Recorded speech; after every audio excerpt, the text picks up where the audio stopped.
กาสุขสบายดีมื้อนี้ข้าพเจ้าเยอะบ้างเด้อจะมาสาธิตทดลองแปลงปลูกหมากมันเผาเนาะเพราะว่าเฮาจะเฮ็ดหยังเฮาก็ต้องได้มีการทดลอง เพื่อจะรู้ว่าพื้นที่ดังกล่าวเหมาะสมหรือบ่เนาะเริ่มต้นจากการเสียหญ้าเนาะ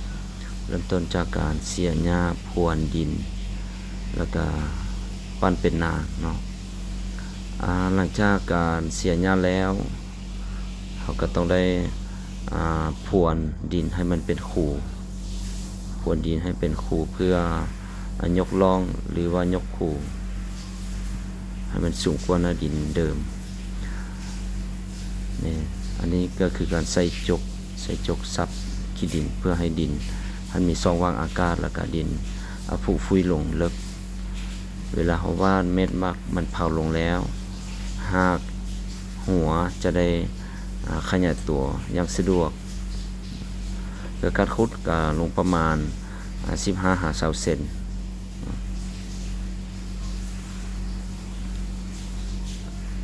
ภายหลังใส่จกขุดแล้วเขาก็จะได้ทำการมาปรับคูให้ดินสม่ำเสมอเหมาะสมกับการขีดร่องว่าซั่นซะอันนี้จะเป็นการขีดร่องเพื่อยอดเม็ดหรือว่าว่านเม็ดหมากมันเผาเพื่อให้หญ้าอยู่อย่างสม่ำเสมอมันก็มีหลายวิธีเนาะจะยอดเป็นสูงที่ห่างกัน5 เซนต่อเม็ดก็ได้แต่ว่าอันนี้จะโดยประมาณเนาะยอดห่างๆไปตามสันคูนี้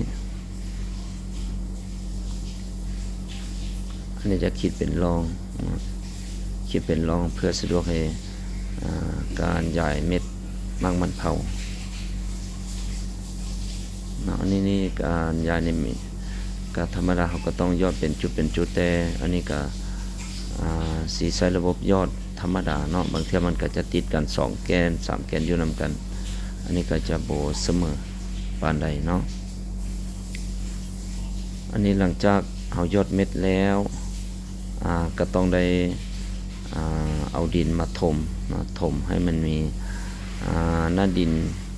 ที่ถมลงไปกับประมาณ2 นิ้วเนาะ2 นิ้วประมาณ2 นิ้วหลังจากยอดแล้วถมดินแล้ว